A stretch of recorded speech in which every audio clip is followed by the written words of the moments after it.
Hey, welcome everyone to the Unconnoisseur channel. After 3 albums working with Miles Davis, this week's artist went out on his own and did an album.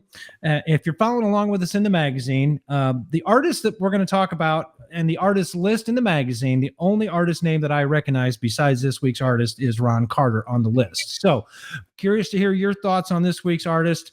I'll just go ahead and introduce the album right now so we kind of get that out of the way. But this week's album, number 60 on the list, is Gil Evans' Out of the Cool. Dad, how was your weekend? How was your week in music? Well, I got to tell you, it was a good week, actually, for several reasons, not the least of which. Well, I went on the internet and I checked out Gil Evans Radio, and they had links to Coltrane, to Miles, to Clifford Brown, to Brubeck, to Herbie, to Hank Mobley, and Cannonball Adderley. So all of those musicians came up on this radio channel.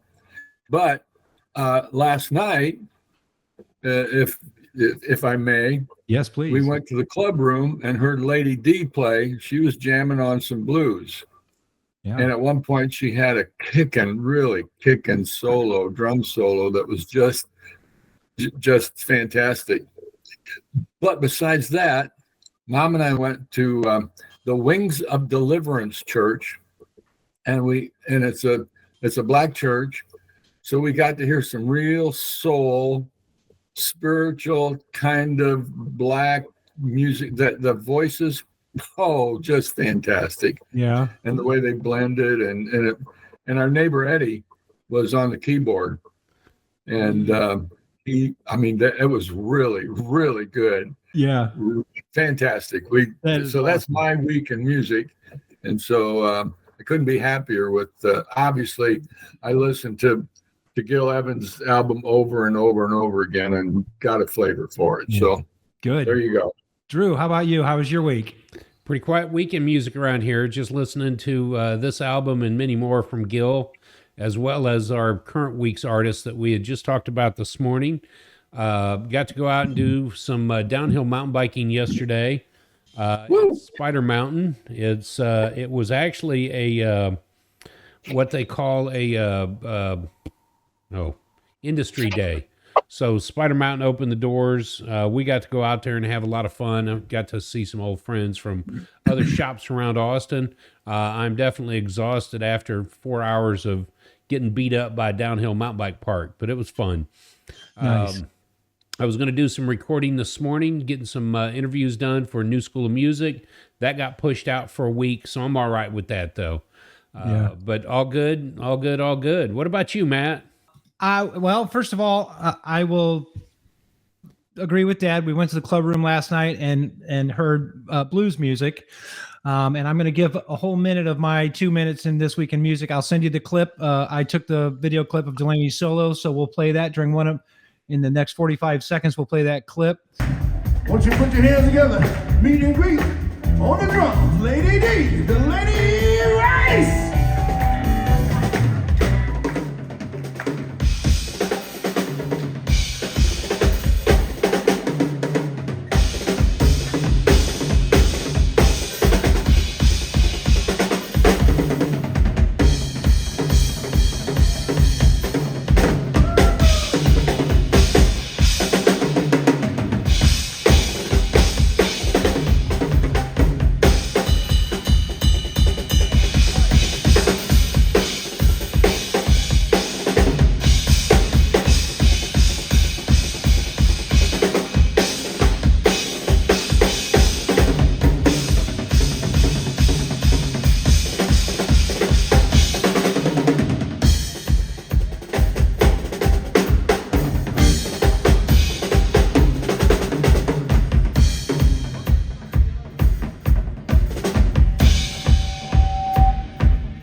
While we were there was a question posed to us by one of our listeners, and I think she's on the wing there, waiting to come in and pose her question. That let's bring in the special guest star to ask her question. Okay. All right. So we've changed the scene.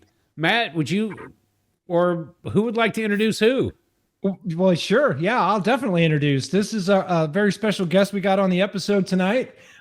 This is Mom. This is our mother, and she posed a question to me last night that I couldn't answer, so I told her to come on the episode tonight and pose the question, and maybe we can answer. I am their mother of all these years, and I have 3 boys, I have 5 grandchildren, and a husband. So that's my life. Husband of how many years? 56. And how many of those would you claim to have been happy marriages? Every one of them in their own way. In their own way. In their own way. That's Well, it's right. good to have you on.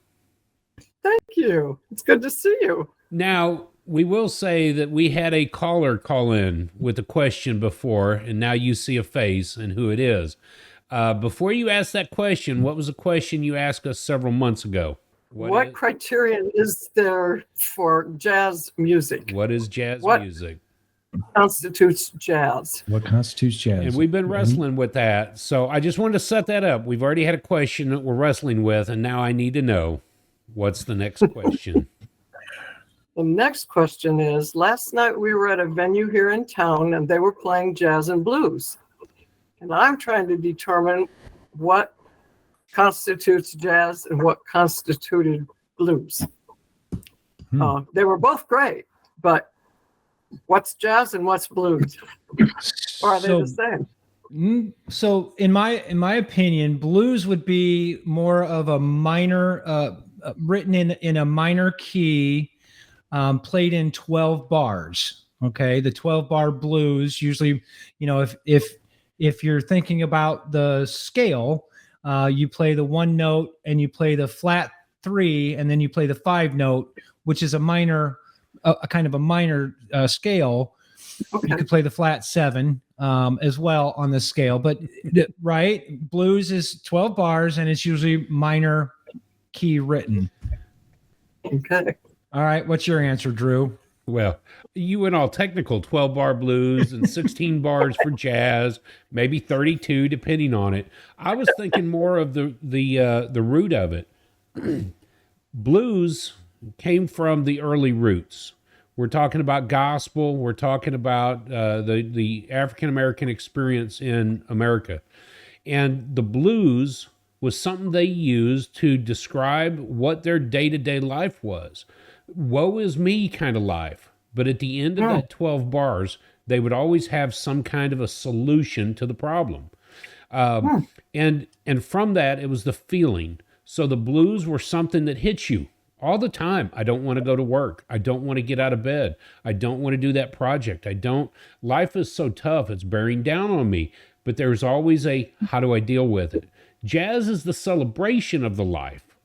And so that's the historical idea. I wanted to read this, though, out of a book that I'd read some time ago on blues. Sometimes you forget all about them in spite of yourself. But all too often, the very first thing you realize when you wake up is that they are there again, settling in like bad weather, hovering like plague-bearing insects, swarming precisely as if they were indeed blue demons dispatched on their mission of harassment by none other than the chief red devil of all devils himself. And yet, perhaps as often as not, it is also as if they squat, obscene and vulture-like, waiting and watching you and peering themselves at the same time. Preening. At the same time, their long rubbery necks withering and floating. And what you do to them is stomp them. Every day I've got the blues. Oh, every day I got the blues. I'm going to take those blues and squat. I'm going to stomp. I'm going to jump. I'm going to celebrate. Woe is me, but I can find a way to celebrate. To me, that's what blues is representing, identifying that things are not the way they're supposed to be. Now, what do I do with it? Yeah. And so jazz could be more upbeat. Celebrate. Blues can be like a cloud hanging over you. Yep. You gotta shake them both. You gotta shake shake that booty to both of them. Jazz is just a little bit different celebration. It's the victory dance over the woe is me's. Stomping the blues. Yeah. Stomping the blues. Yeah. Great answers, guys. Thanks. Hey, Appreciate thanks for that. coming on the episode. And by the way, I'm Sure. sure for the next month to come or 3, we'll be wrestling with both what is jazz and what is blues. Yeah. So All right. Good. thanks. Good. Keep you on your toes. Music is someone's joy.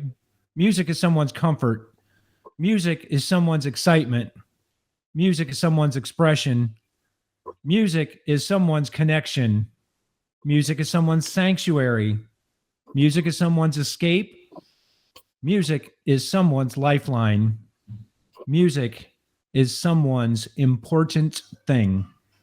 Wow. That'll preach. That's great. So Yeah, whether right. it's jazz, whether it's blues, whether it's rock and roll, Elvis, whether it's Sting. Sound of Music, Sting, it's someone's joy. And you know what? As unconnoisseurs, we're not here to necessarily criticize anyone's work. Of course, we do review the album in an unconnoisseur way. If you want And- the ASUS it's- 7 Personal rating of those things. personal, How it's does it make us personal feel? rating. So And by the way, I read out of Stomping the Blues, Albert Murray's book. It was a great book to read. very good. All right. Hey, let's get to the slideshow real quick. What do you say? Yeah, absolutely. Oh, That'll tell us who it is again. You were going to say something before we do that. No? Yeah, before we do that, I was going to say, let's say who the album is, but Okay. slideshow covers it. Cool. Slideshow covers it. So whatever you do it to jazz music. It's been a great week for me following that mantra right there. This week, of course, again, we're going to talk about Gil Evans, and the album is Out of the Cool. I love the artwork of this week's album.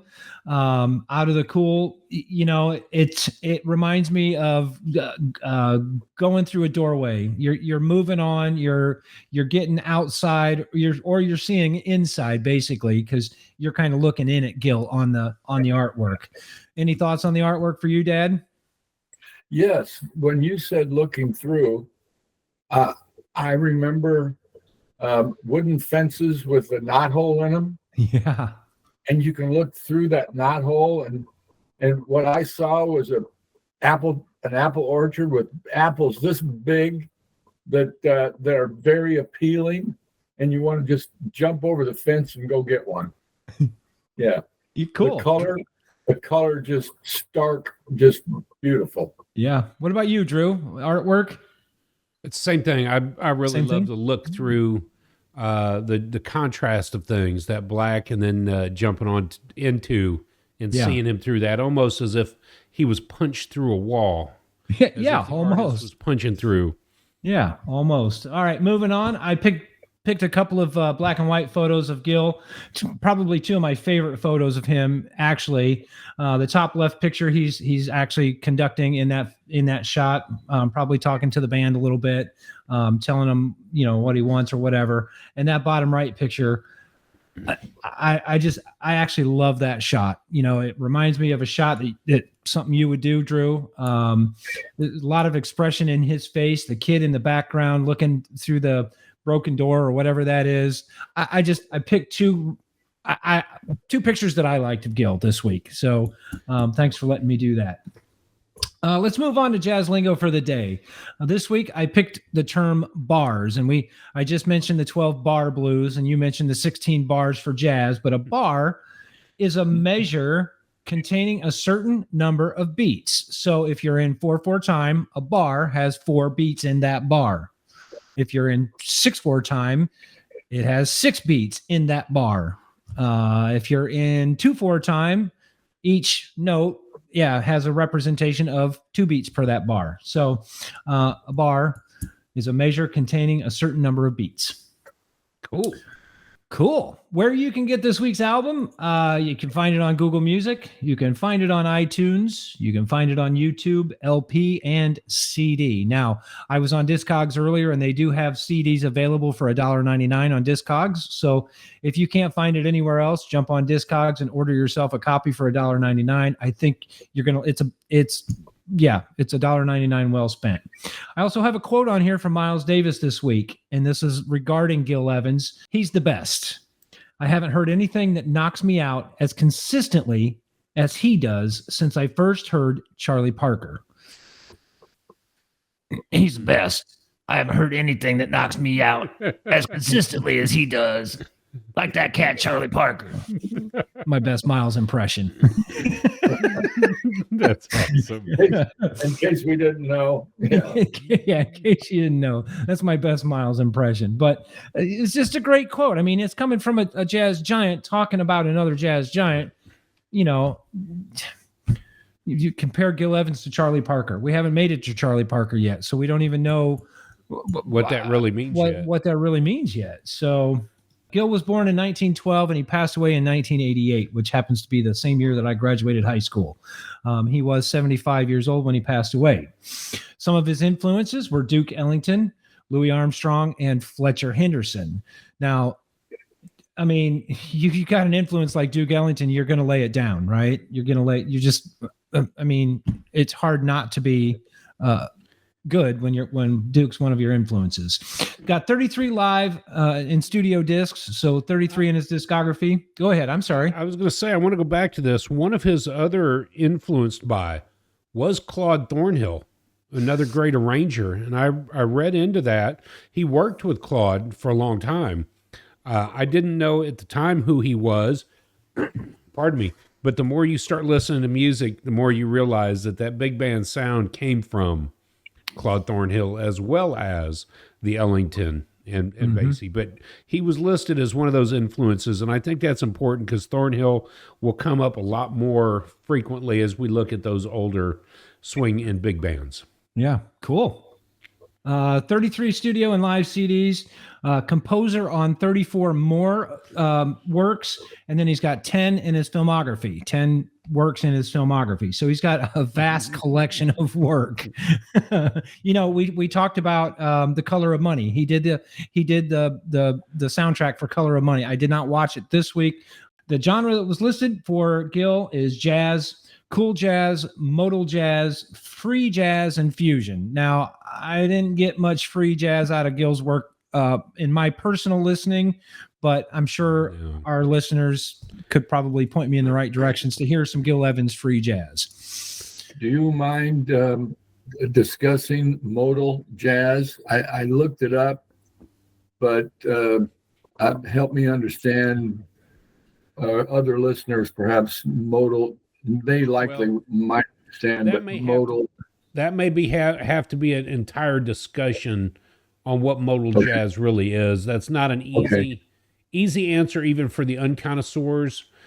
We can wrestle with it, but music modes are an old Gregorian way of music. Harmonizing versus not harmonizing. Oddly enough, Matt, I can throw them out to you right now. Yeah. The modes, Ionian mode is the major scale. Yep. The second degree of a scale is Dorian. The third is Phrygian. Fourth is Lydian. Fifth is Mixolydian. Aeolian is the sixth, and then Locrian. But it was a way of thinking about music just very different than what's come through the years. Modal jazz is it's an interesting concept, but it could be a whole hour conversation of just understanding. Oddly enough, I took music theory in the School of Music for the military. Now, granted, it was only as a 5-week course for music theory, but I still don't. You put it probably the best. The Dorian mode, which is the D, you just play the C scale without on the D note. Start with D and only play the white notes up and down. Only play the white notes. So modes, it's a discussion that maybe as a side episode or a deep dive episode for the unconnoisseurs to talk about modes. But Miles was a modal player for a long time. So when we get to Miles Davis, Dad, you'll hear some kind of references to modal jazz. And I mean, Okay. even for me being on the journey, it's hard for me to pick out, oh yeah, that's modal or whatever. And So when it comes to what we're talking about music theory, Don Braden had a quote about this for Texas Jazz and Blues Camp. Jazz theory comes from the music, not the other way around. So modal is something that came out of the way people played. but a grain of but salt. honestly, once you get up on stage and your brain hits that moment where, oh, it's my turn to solo, you're not thinking, oh, I'm going to play this in D Dorian, I'm going to be doing this F Phrygian scale here for this. It's not how it works. At least that's never how it worked for me. So anyways, let's keep going with the known for and make it through the slideshow, and we'll get into a little bit more about Gil. Gil was known for his extensive work with Miles Davis, as we've mentioned a couple of times already this episode, but he worked extensively with Sting as well. And you and I took one for that album blew me away. you and I took one for the team. Oh, that's not my first time. That's probably that's in my top 10 of all time favorite albums. Definitely. It blew me away because you text and I said, well, okay, I'll listen to it now. I was going to interrupt your music with Dizzy Gillespie, Free Ride. Oh, you did. And I did it. And you said, go check out this one then. And it was Gil Evans with Sting on Nothing Like the Sun. Bro, I almost called and said, what is this gospel album? And then Dad, I heard, you'd really like it. Would I? pay attention. Because of last week's conversation, I want you to go ahead and pay attention to the lyrics. Yeah, sure. Pay Oh close yeah, attention absolutely. to the lyrics and realize that in the middle of that, I think the brother's taking you to church. Mm-hmm. I really do. The Sting album is called what? Nothing Like the Sun, S-U-N, Nothing Like the Sun. It's from 1987, I believe. Not necessarily one of his best Released albums, but October it's of 87. Yeah. but it's my favorite. It's my Englishman in New York, is because it's got Branford Marsalis on it playing the soprano sax, knocks it out of the park. And anytime I hear that song, I will stop what I'm doing and breathe and listen. Yeah. Whenever that song comes on, And because wait till you get to Rock Steady.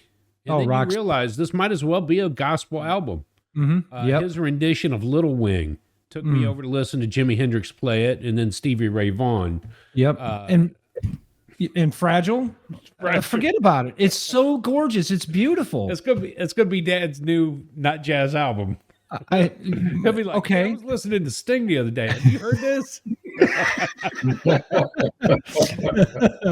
He'll be like, this will preach. It's gonna be The Alley.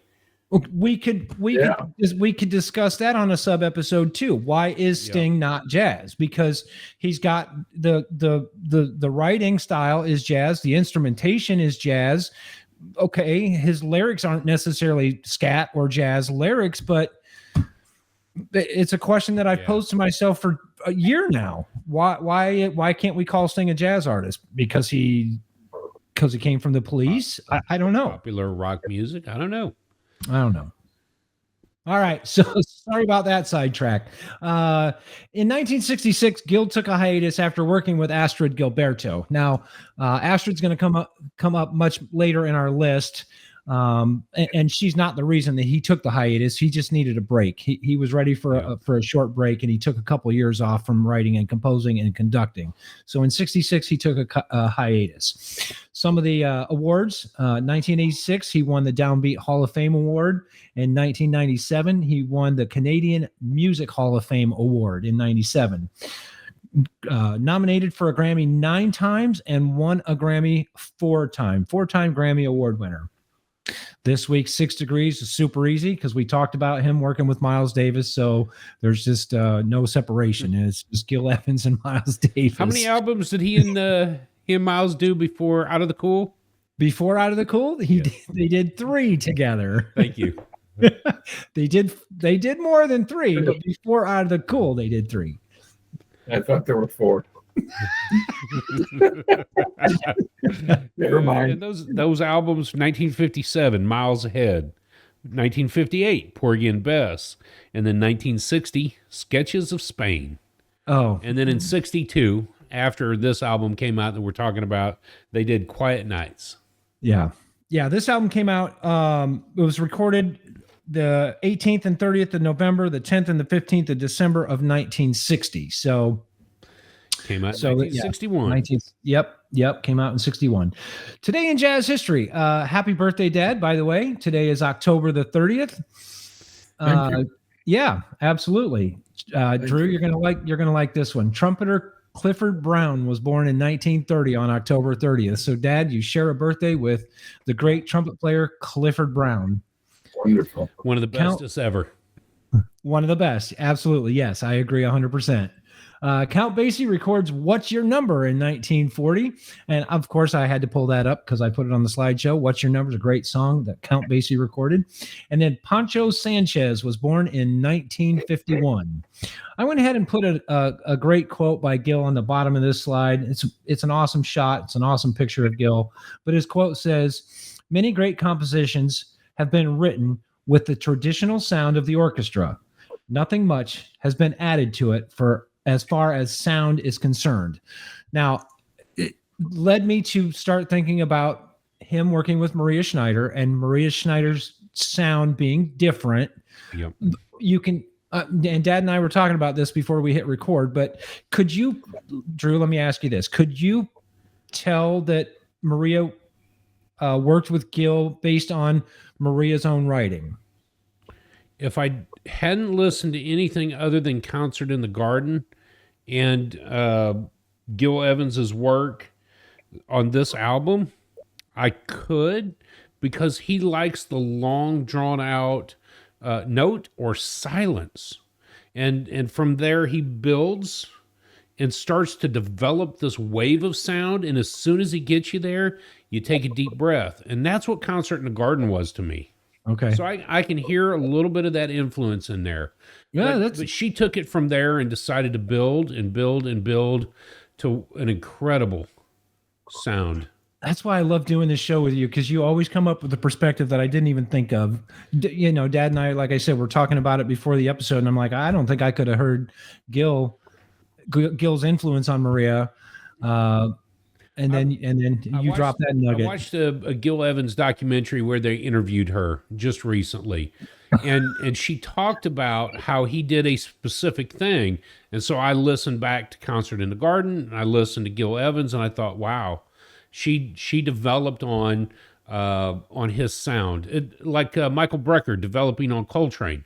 He begins to build his own sound, but Brecker was as close to Coltrane as you could have imagined in the modern day. So yes, I could have heard that. Cool. All right. Well, hey, that concludes the slideshow. Thanks for letting me do that every week. I want to talk about something here, because I was going to say 1961. I don't have that in history, but I do want to talk about this particular album. In 1961, I'm going to actually say 5 albums came out from Impulse, which was a brand new record label, subsidiary of ABC Paramount. Creed Taylor came out and said, we need to get these artists. He had built some relationships, and they started Impulse Records in 1961. The first 4 albums, and then I'll mention the 5th, the first 4, J.J. Johnson and Kai Winding, the great Kai. Album number 2, released by Impulse in 1961, Genius plus Soul equals Jazz by Ray Charles. The 3rd album was also the incredible Kai Winding trombones. Album number 4, Gil Evans, Out of the Cool. Number 5, Matt. I know. Blues and the Abstract Truth. Oliver Nelson, Blues and the Abstract Truth. Yeah. And that became important to me because Impulse Records was brand new, and they went after some of the greatest music that they could find at the time. Album number 6 was John Coltrane, Africa Brass. Impulse later became known as the house that John Coltrane built. Now, currently, 1987, 88, 96, and 98, Michael Brecker was on Impulse. Sons of Kemet was on Impulse, and Shabaka's 2022 African Culture was on Impulse. I had to mention this because my love, but Danilo Perez had played with Wayne Shorter and Wynton, and he's a pianist. He's also on Impulse currently. So Impulse in 1961 was shattering what jazz could be. And it was thanks to Creed Taylor deciding that he wanted to step out and really make a big swing for some amazing jazz. And Blues in the Abstract Truth continues to shake us. I haven't listened to Soul plus Genius equals Jazz from Ray Charles, but I'm finna to. So there we go. That's my 1961. It's more about the Impulse record label. Good deal. Let's get on to some music. All right. Well, first of all, Dad, you've been sitting there real quiet. Tell me, what was your first thoughts of the album when you listened to the album this week? What was going through your head? Well, I think first of all, when I opened it up and I saw the album cover, it just really pulled me in. And then I started listening to La Nevada, and it attracted me. I wanted to hear the next track. I wanted to hear the next track. So I just kept going and going. And I didn't want to stop. I wanted to keep listening. I want to continue listening to each track and going back over them. So, yeah, it was captivating, very captivating. That's a good word for it. It's a good, and unfortunately, the album is only 37 minutes long. Unfortunately, that's what I mean, because it is so captivating. It kind of does. It draws you in. You want more. You want to listen to more. I can't. It's like an episode of Lost. You know, once that episode gets over, you can't wait for the next week. You can't wait for it to come out again. And that's kind of how I envision. You know, Out of the Cool, or the TV show This Is Us. Yeah, for sure. Yeah, once that episode was over, man, you were on the edge of your seat and you couldn't wait for next week's episode to see what they were going to do next. So, all right, clips. Drew, you ready to play clips? Let's do this. All right, who's going first? Who's on first? Who's on first? Dad, I don't know. Let's go with Dad first. Okay. Okay. La Nevada. Yeah, La Nevada. Is that what I said? He said 220. 220. That's where I'm going to start. All right, here we go. 220, La Nevada.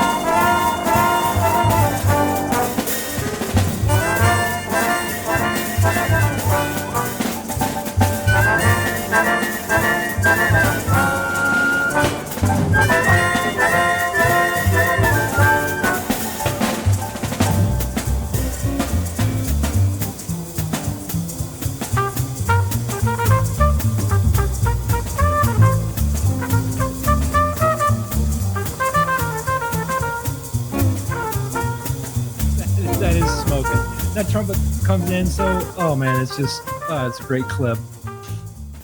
And the trombone and the keys come in and the bass comes in. Yeah, it's just one that you want to keep listening to over and over again because it's a swing. It's got a lot of swing to it. Yeah, that is true, dance, man. It does swing. It does. Yeah. It kind of almost reminds me of a score for a film, though. I could see. Oh yeah.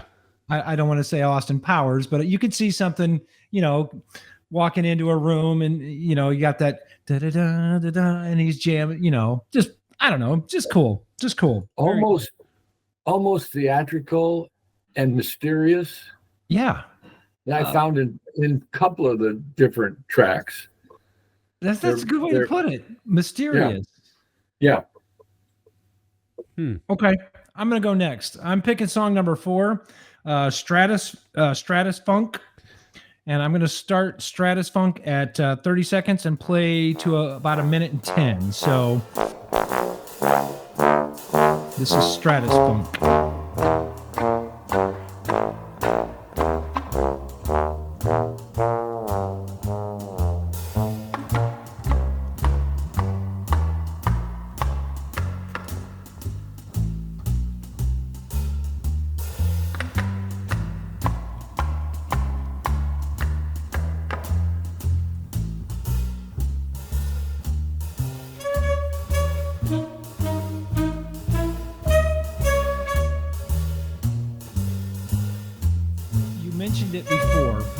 You mentioned it before, his use of space.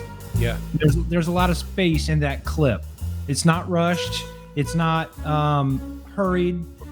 No. It's not jammed together. There's a lot of space to let the bass line do its thing, let it build, and then let the trumpets come in. Bum bum bum bum bum bum bum bum. Yeah. That was my clip. It breathes very well. I think if you listen beyond that, like starting at 150, where the trombone really comes on strong, but throughout this whole piece, that trumpet is there throughout. And what I wrote down about this, because October 30th being my birthday and all, there's a creepiness and a Halloweenness to it. You know, coined the word Halloweenish. It's kind of Halloweeny. Halloweenish. Don't go there. But it almost sounded like you could play it walking into a house, a haunted house. Yeah. Haunted house, yeah. I like the description. I do. I love it. It's a great description. Oh man, it makes my clip Anyway. a little more Debbie Downer here. Then I wanted to play the section from Where Flamingos Fly. There's a section that begins at about 30 seconds in. And what you've done is it's just opened up to develop. Jimmy Knepper steps in on the trombone, and it's just so smooth, so subtle. From what I understand, they'd been doing it on stage for about 6 weeks prior to this, and every time it was different. But I want to start at about 30 seconds. It's building, and then Jimmy comes in on the trombone. I'm partial to the trombone. All right, here we go. This is a much slower tune here.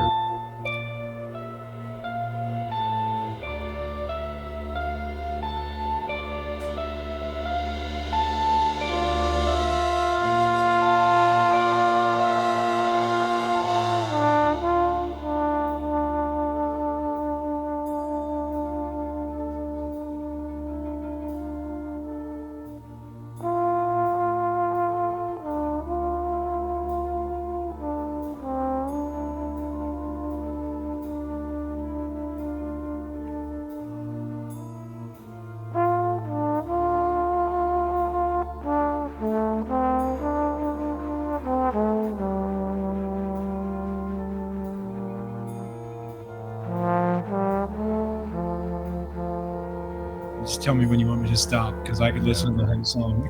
You don't have to stop.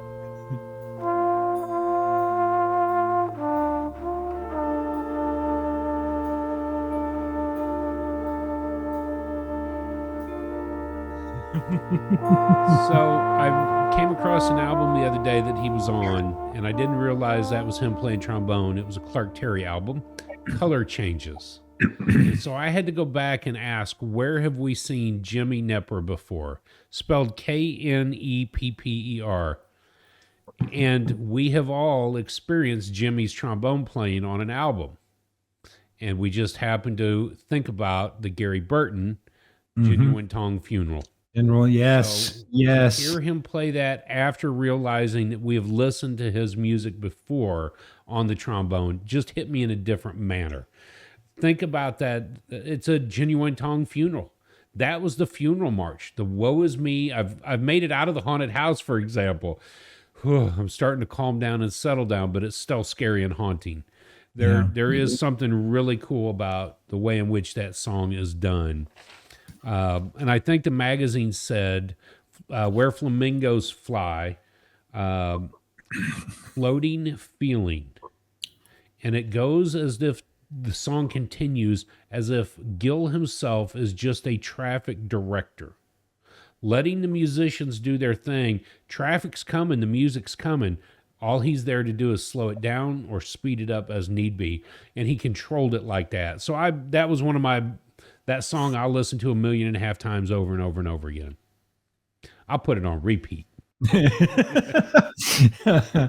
So he influenced Maria Schneider, but he also influenced two more bands that are listed that I didn't get a chance to listen to, but maybe you did.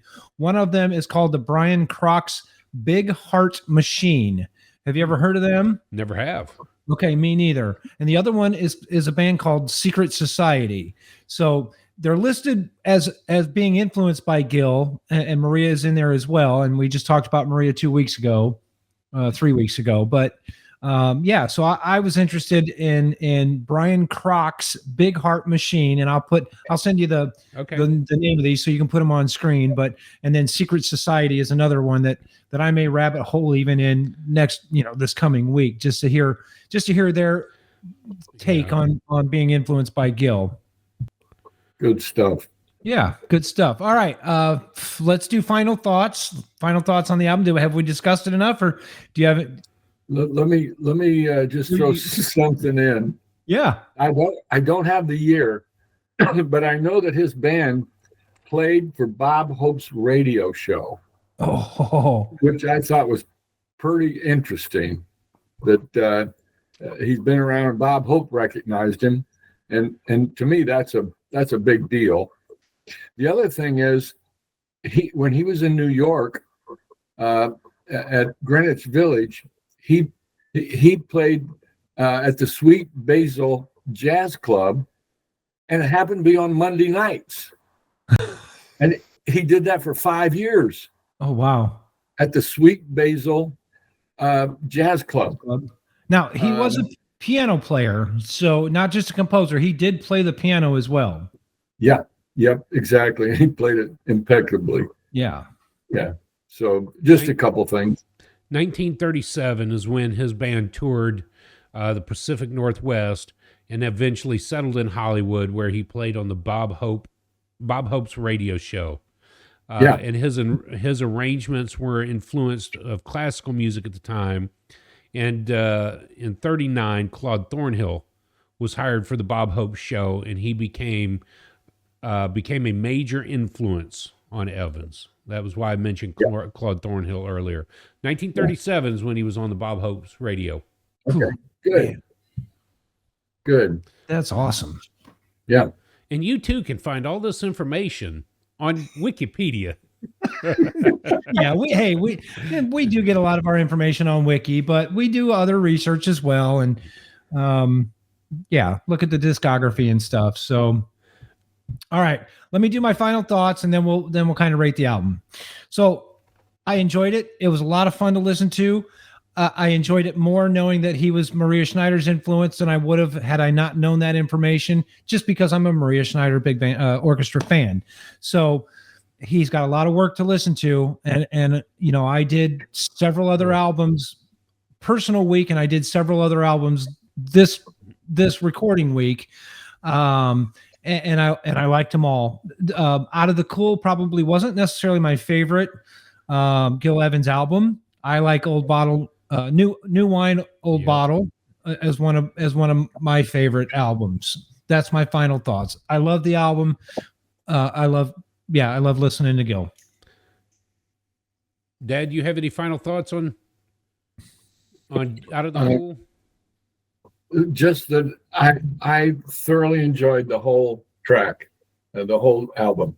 I said earlier, captivating, and it went from one style or one sound throughout to the other, like you said, the Flamingos Fly, which to me that was soft and sweet. It just you you're drawn into it. And so, yeah, I liked it. Drew, I was final a big, thoughts. I was a big fan of the album. I really enjoyed it, and I did listen to Individualism, which was the album that followed this one. I did check out the Hendrix album, his tribute to Hendrix, and then in '87, Gil Evans with Strings, Gil Evans and 10. There Comes a Time. But I listened to a bunch of other albums along the way just to get a perspective, to see his reach in the musical world, to know his involvement with Sting, The Color of Money, all of those things. New Bottle Old Wine was on my list as well. Mhm. All of those things encompassing, he covered a large group of music and musicians. He worked with all kinds of people. His arrangements were tough to play, is what people often said about Gil Evans, because his mind worked that way. Out of the Cool gave him the freedom to relax, and he began to collaborate with the musicians, as if writing for specific people to play specific parts based on their particular style, flavor, and taste of music. So he relaxed a little bit coming out of the Miles Davis 3 albums there. And of course, listen to Sketches of Spain from Davis that happened just 10 months before, and you realize, wow, Yeah. he has written and arranged some amazing stuff. He's been influenced by people and influences people still today. So that's my final thought on the album and the music. Go listen to this album. Penguin Guide to Jazz did list this as a core essential album that every jazz owner should have. I agree with that. You I do have too. to have this album. Before we rate, I want to do something, Matt. Dad had been pushing the boundaries earlier. He wanted 2 songs. What was the second song you wanted to hear? Sunken Treasure. Yeah. Matt, can you bring that boy. up? Yep, I got it. He wanted to hear Sunken Treasure, and he wanted it to start at like 1:50. Okay. The only reason I'm doing this, I'm not being selfless here. I'm being selfish here. The reason I want to hear it is it represents a very different sound world to the written arrangements that were coming off of the Miles albums. Very different music. All right. That's loaded up and ready. Yep, I got it. Ready? Here we go. This is starting right at 1 minute 50 seconds.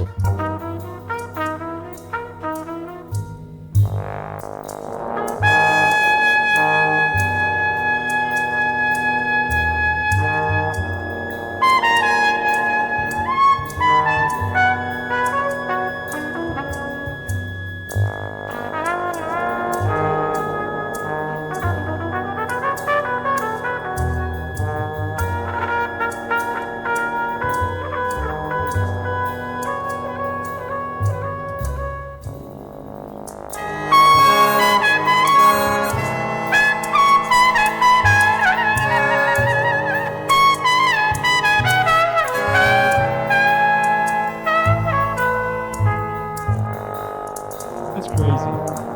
That's crazy. That's just Isn't crazy. that cool? Isn't that just crazy? It's Coming off crazy. of Miles, and hearing that horn wail, you're just like, you could almost picture Miles doing it. Almost. Yeah, right? Yeah. You really can, but it wasn't. No. It was either Johnny Coles or Phil Sunkel Yep. on that trumpet. But my love and passion is when that tuba kicks in. For sure. I can feel it in my heart. I can feel it in my soul, baby. For sure. All right, Dad. All right. Rate it. Yep. If you were to I'm rate going to this give album- this. I'm going to give it a 9 out of 10. Whoa. Because it moved me. It was creative. I felt it in every piece. I wanted to go back to it. I didn't want to put it down. The instrumentation, the way he used every instrument, and almost like solo time. Mm. The trumpet, the trumpet piece, the way it come in, the trombone, which I can appreciate, and the other pieces, the other pieces just was great. Was really good. I give it a 9. It's a great score. I'll follow. For this week, Gil Evans, 8.5 for me. Mhm. I couldn't go quite to 9. Again, nothing against Gil, but my taste was old bottle, new wine. Mm. New bottle, old wine. I like that one a little bit better. And I was mad because he did a live album with Sting called Last Session live at Perugia Jazz Festival, and I can't find it anywhere. So that ticked me off. You got an 8.5. That's awesome. You're I big gave- power. I gave this album a 10. And in my Wow. notes that week, I had this written down. All said and done, the sounds of the tuba and the trombone and the bass are the unique factor of the sound for me. The small waves of sound just hit right for me. He used it all very wisely, and it, to me, it was just the earth shattering. It hit me just right. Gil was a force of change. He heard the notes that he liked to hear, and he made sure that they were heard for you as well. So going back to the quote, I played what I wanted to play from Lenny Tristano to this Pat one where Metheny. he plays how it feels to him, and he let the artist play the way they thought it should be played. So to me, that was why I went to the 10. And he began to change the way things were heard in jazz music from that day forward. So that was my 10 for him. Nice. Good score. Good. That's Good good. score. And back to the question, blues, call and response. That would have been something that's unique to blues. That was my final thought. What is blues? It's a call and response. You got call and response in jazz too. Yeah, that's true. Okay. Yeah. No, I'm not discounting the fact that you said. I'm just saying. So here we go. We get to wrestle with what is blues. That, So, line and I'm sinker. gonna get you. so I mentioned to you that I was at the Wings of Deliverance Church, and that's what I heard. A call from a solo type, and then the response from the small choir background. A call, and I don't remember the words, but I wish I could, and then a response, which was so fantastic. Again, it just kind of moves you, and there's a flow to it, Yeah. and it crescendos at times, and then it calms, but boom, and then the group. So, yeah, Gil didn't really use much of call and response. Like he used didn't. just the building, and then all of a sudden the volcano erupted and almost the song was over. So he did it without tension. yeah. You didn't feel like there was this rugged, just hurry up and release it. He just built and developed and continued. And when the release come, you go, huh, was that really a release, or was it just floating on a cloud the whole time? Yeah. That to me was that album out of the cool. All right. So where you can find us? Well, let me introduce next week's artist real quick. Oh, that's right. Next week's album, and again, we're using the Jazzwise magazine, the top 100 albums that shook the world. I know I say it every week, but I'm going to continue to say it just for the first-time listeners. We didn't create this list. Thank you, John Newey and the staff at Jazzwise for compiling the list for us. Not for us, but the list that we are choosing to use. The Unconnoisseurs, you created it for us. We know you did. This week's artist is the Jerry Mulligan Quartet, and the album is the Jerry Mulligan Quartet with Chet Baker. It was recorded in June of 1952 and May of 1953. You got Jerry Mulligan on the bari sax, Chet Baker on the trumpet. You got Red Mitchell, Joe Mondragon, and Carson Smith on the bass, and Chico Hamilton and Larry Bunker on the drums. So 1953, Chet Baker, Jerry Mulligan, what can go wrong?